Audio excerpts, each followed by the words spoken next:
California's sanctuary law is slammed at the White House. As local leaders get an audience with President Trump, Governor Jerry Brown fires back.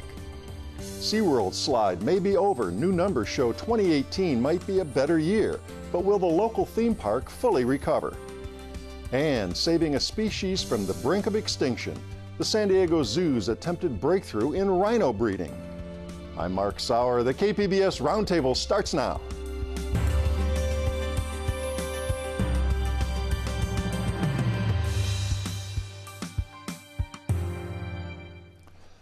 Welcome to our discussion of the week's top stories. I'm Mark Sauer, and joining me at the KPBS Roundtable today are Chris Genuine, editor and publisher of the Times of San Diego, Lori Weisberg, who covers marketing and tourism for the San Diego Union Tribune, and KPBS environment and business reporter Eric Anderson.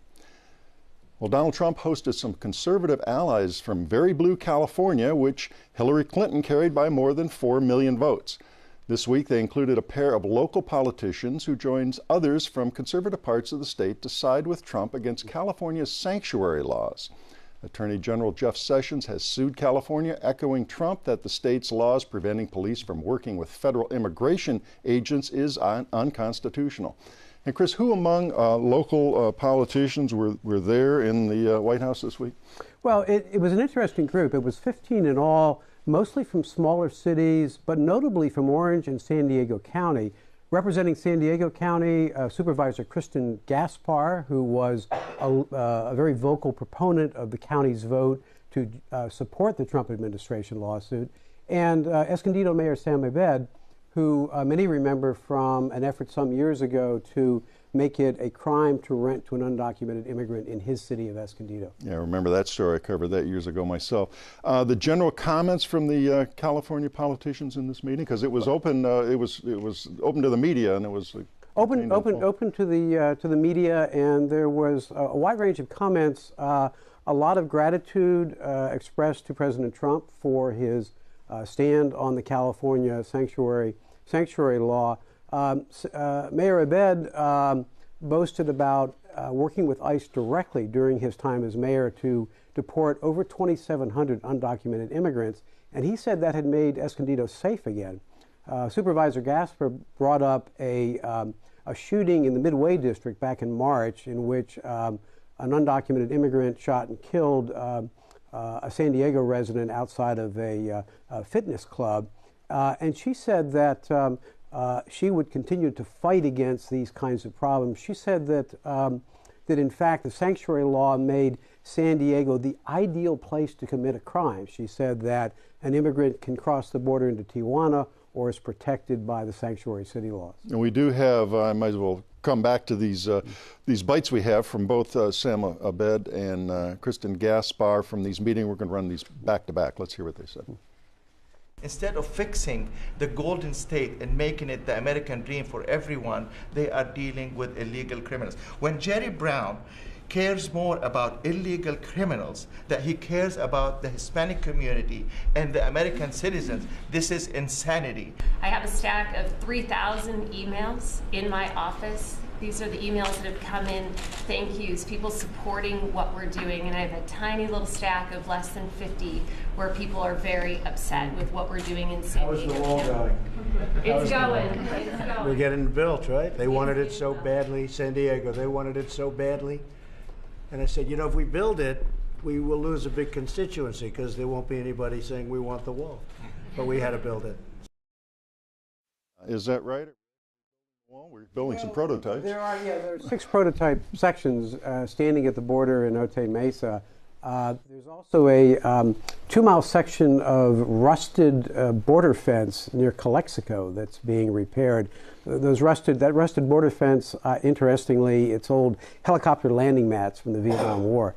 But that doesn't constitute the wall. That's not President Trump's effort to build the wall. Yeah, and a lot of this, of course, was politics, Eric. What struck me about that was San Diego's call for the wall. Is that what you've been hearing as you listen around San Diego? I certainly have not been hearing that. You know, when you live this close to the border, it seems a lot less frightening than it may seem elsewhere. We're very used to a border that over which 100,000 people cross every day. We're not busiest in the world. Busiest in the world. San Diego's not scared about the border. I think you may hear that call more farther from the border, perhaps in the more rural districts of San Diego, East County, the districts that, say, Duncan Hunter represents in Congress, possibly in North County, but that's not something we're generally hearing here. Well, they, of course, referenced Jerry Brown in those bites we just heard, the California governor who has put up this sanctuary law. Before we get to hear what we're actually just going to talk about what Brown's reaction was. Remind us briefly, Chris, what was the sanctuary law? What does it do? Well, there's generally? a lot of misconceptions about the law, and the nickname sanctuary law, I think, has created a sense of ominousness that isn't really there. Basically, what Senate Bill 54 does is it limits the amount of cooperation between local and state law officials and ICE, the Immigration and Customs Enforcement Agency. The key part of the law says that California cannot turn over a suspect to ICE unless, this is very important, unless there's a felony warrant out for that suspect or that suspect has committed one of 800 violent crimes. So it is in fact not true that the sanctuary law prevents California from turning over violent criminals. It simply specifies exactly what those violent crimes are before turning the person over. And what did Jerry Brown say in response to this session and Trump's accusation? Well, he said that the 15 local officials were being flown into Washington just to flatter the president. He said the president is lying about the true impact of State Law 54. People forget that Senate Bill 54 went through a series of changes, all driven by Brown.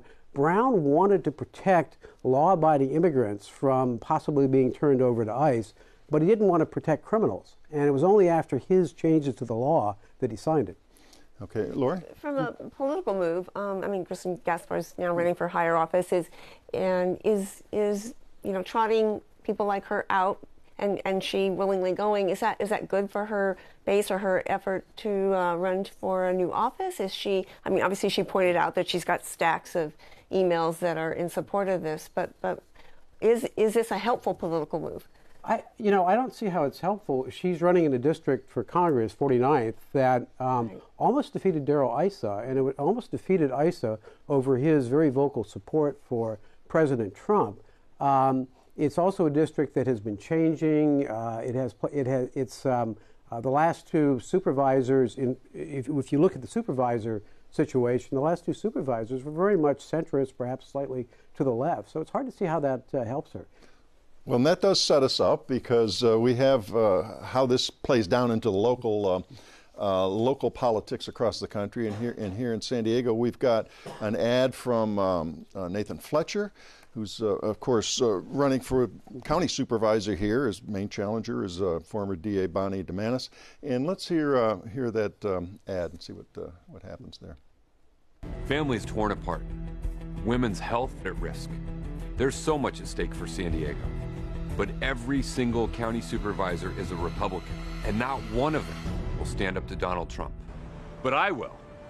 I'm Nathan Fletcher, and I'll stand up for immigrants, protect our environment, and defend women's rights. We've got to fight back against Trump, and I will never back down when it comes to defending our values. All right, so in this local race, the county supervisor race, he's obviously taking quite the different attack than Kristen Gaspar. Yeah, I think it's good politics. In that central San Diego district that he's running for, that district voted for Hillary Clinton, and I think attacking Trump is really good, strong politics for him. And Eric? Well, this debate over immigration here in California, that's not new, and it carried a lot of political weight before, and then seemed to quiet down a little bit. Is this stoking another period of time where it becomes a driver for the politics here? I think it's a driver for a certain part of the base of the Republican Party. If you look at, say, the race for governor, John Cox, who is the Republican, the front runner among the Republicans, if you look at his website, the first thing it says is he opposes sanctuary cities. So, yeah, I think that's something that will get a Republican base out. We saw it 20 years ago, more than 20 years ago. We saw it help elect Pete Wilson to a second term as governor. But the Republican Party since then has declined dramatically. It's now just a quarter of the of the registered voters. So I think maybe it has sort of one more little push, but I don't think long term you can be anti-immigration, anti-Mexico, and win in California. So that meeting in Washington was a little bit of reality television? I think so, and if you looked at who was represented there, you know, I watched some of the coverage afterwards. Fox News interviewed the sheriff of Fresno County who was there, and she took great pains in the interview to say, now, I don't want to attack the hardworking, undocumented immigrants who work in our agricultural industry. She may have attacked MS-13, but not the law-abiding immigrants. And before, a few seconds left on this topic, you mentioned MS-13, of course, the famous gang that Trump has mentioned often, and he made some controversial news here referring to them as animals, which kind of conflated to all undocumented immigrants, right? I think there's a stoking of fear here. I mean, every time the president speaks about immigration, he speaks about MS-13, and you know, increasingly people are going to draw that connection between crime and immigration. But in fact, if you look at San Diego, we have one of the lowest crime rates among big cities. So immigration, we're this close to the border, and it doesn't seem, you know, we don't have a high crime rate. All right, we're going to move on, but boy, it's going to play out, as we can see, in local politics and all the way, of course, up to Congress and the White House. Well, the stink from blackfish may finally be fading away. SeaWorld's attendance figures didn't appear quite so dismal in the first quarter of 2018, and with some rare good news for the beleaguered theme park on Mission Bay. And Lori, remind us of the bad news flooding in since this documentary Blackfish, which we talked about on this show before, came about. Okay, well, just a reminder that the SeaWorld San Diego Park is part of the SeaWorld Entertainment portfolio of 12 parks, 3 of which are SeaWorld branded parks.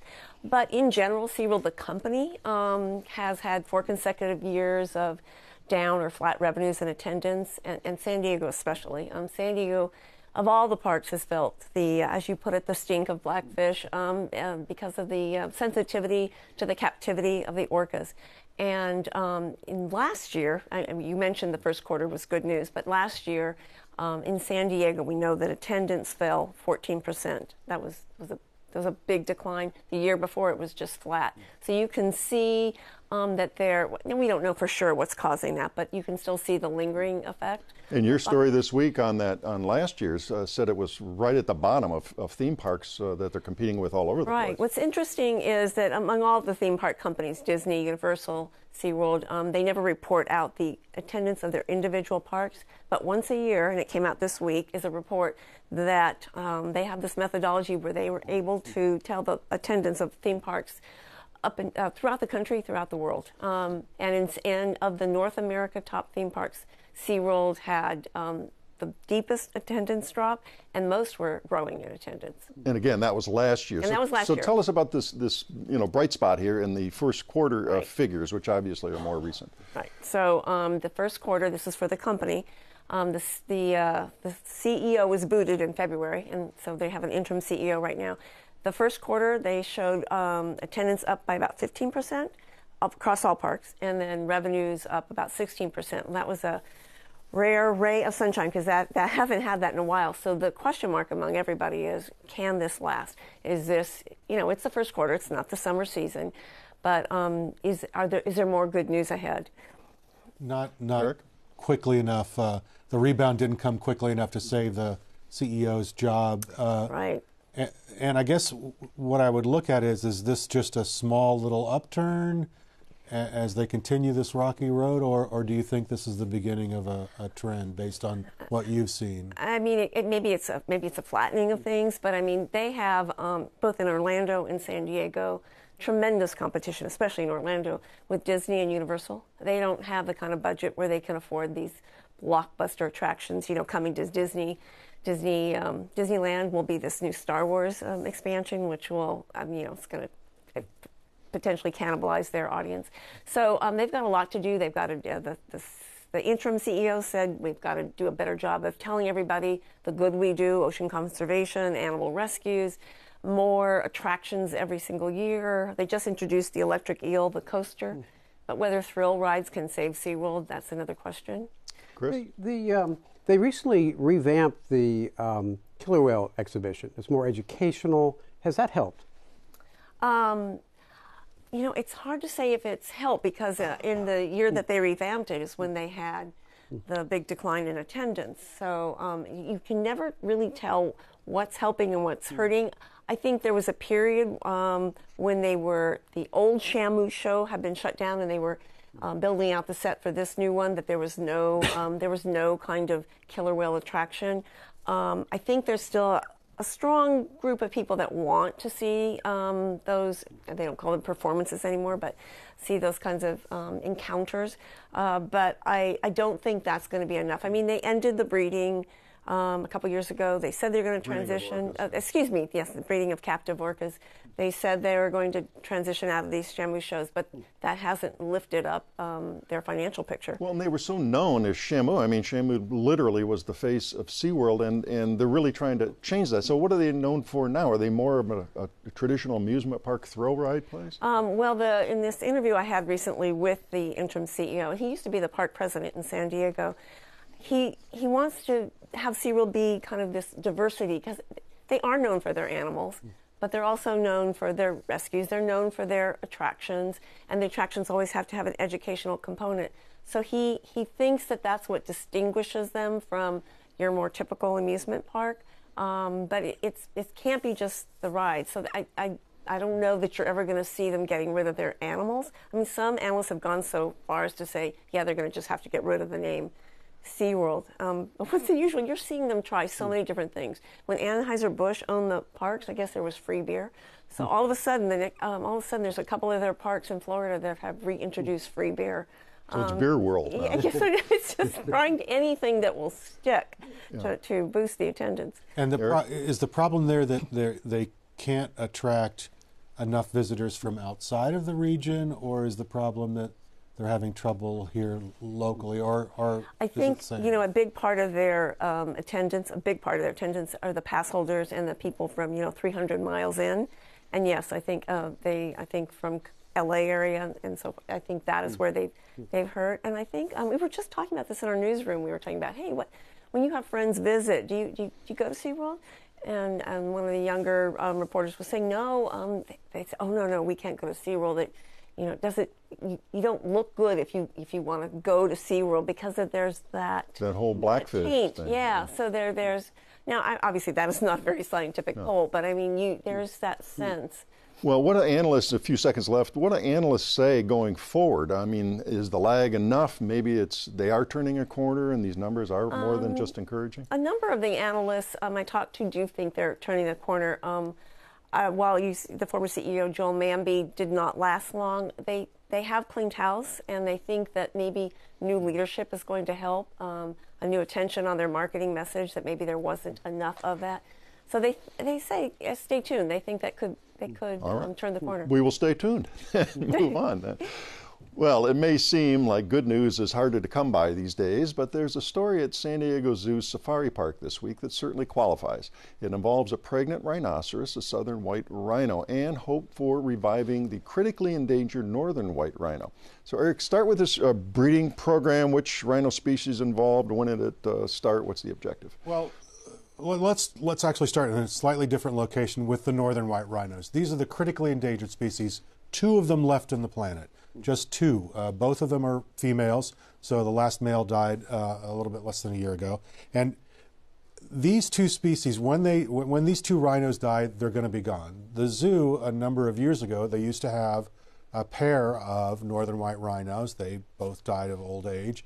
They decided when those rhinos were passing that they were going to try to launch this effort to establish some sort of a program that would help revive this northern white rhino species. They brought in 6 southern white rhinos from South Africa 2 years ago, and they said, what we're going to do is we're going to perfect these artificial insemination techniques. We're going to get all these rhinos pregnant, with the goal someday down the road being the insemination of the implantation of a northern white rhino. So these would be surrogate mothers.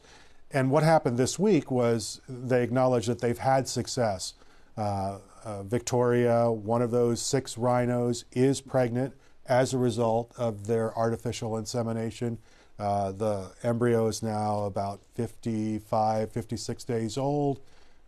It's roughly the size of a AA battery, and it's going to be, if everything goes well, hopefully a calf on the ground in 16 to 18 months. So how does this help? How does this help? So it's a southern white rhino that's pregnant. So how does that help in the future to have an actual northern white rhino? Right. Replicated. Southern white rhinos and northern white rhinos are closely related, although they are separate species and recognized as such. What they're hoping for is this surrogate motherhood. It's that these younger, healthier, fertile females will be able to carry to term a northern white rhino embryo. They're still working out the techniques in the laboratory. That's not been solved just yet. Researchers at Scripps and at the San Diego Zoo Safari Park are they have a repository of frozen northern white rhino tissue that they want to be able to turn into sperm and egg cells. Once they do that, then they can put those sperm and egg cells together, create an embryo, and hopefully implant an embryo and have a northern white rhino born. There are some other options that they're considering, breeding a northern and a southern white, so the northern white sperm with the southern white's eggs, and so you would have a blend that results. But obviously the hope is that you can have a purebred northern white rhino sometime down the road.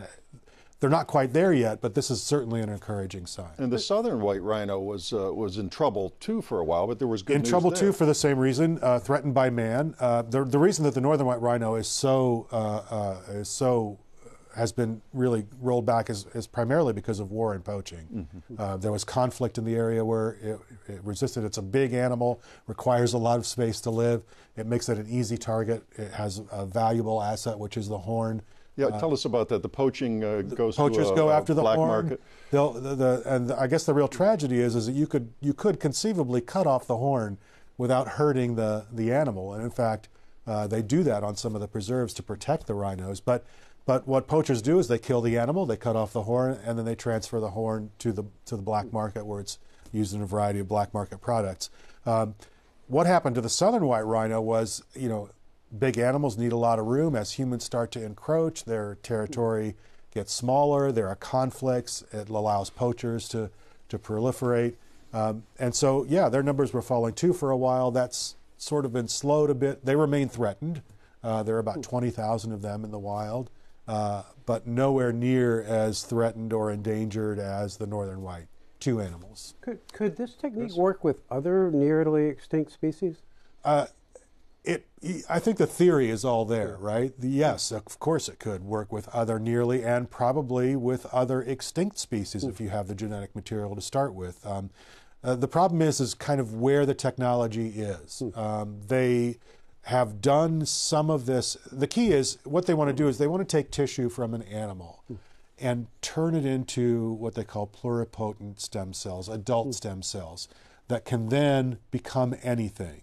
And the hope there is you can take those adult stem cells, turn from the same animal even, turn one into an egg, one into a sperm, and then you can have the traditional fertilization. I wanted you to set up a bite for us that we have from your story this week on this and with the researchers working with the animals here, and tell us what we're about to hear. Parker Pennington, I think one of the researchers, she's been working for 2 years, came to the zoo specifically for this program, and I think she's encouraged by the early results, and that's all right. Let's hear that. It's amazing how quick all of this happened from these females coming in from the wild and being trained, and now we have a pregnancy from an artificial insemination in just a little over 2 years. It's awesome. And what she's talking about there is training these animals. They train these animals to basically come into a little chute that they've set up in this back off exhibit area once a week, and they give them an ultrasound. They stand there patiently eating while the keeper calms them, and they have an ultrasound. This little rhino embryo, which is only 2 months old, is already probably the most viewed embryo in rhinoceros history because Because they have that access every single week. They can measure it, they can make sure that it's healthy, they can track it, because the animals have been trained to it. Now, if they get them to take part in Lamaze classes, then we'll really be impressed. But these are really big animals. They're not easy to work with, right? They are big animals. Think it's like a horse with on steroids. It's similar to the horse, and Parker Pennington's background is with horses, and that's why she's in this project. But there is not a lot of work been done in terms of inseminating these animals. Did it actually take 2 years worth of training? I mean, I'm trying to imagine the training to get this huge animal to be that patient and obliging. 2 years worth of training, no, but the training began as soon as they got here. They have some really talented keepers there at the safari park who work with these animals every day. Each of these 6 has a primary and a secondary keeper. Well, we'll work with them. We're out of time, but we're going to look for follow-ups on that. It'll be a big day, I'm sure, when the calf hits the ground. And that does wrap up another week of stories at the KPBS Roundtable. I'd like to thank my guests, Chris Genuine of the Times of San Diego, Lori Weisberger, the San Diego Union Tribune, and KPBS reporter Eric Anderson. Reminder, all the stories we discussed are available on our website, kpbs.org. I'm Mark Sauer. Thanks for joining us today on the Roundtable.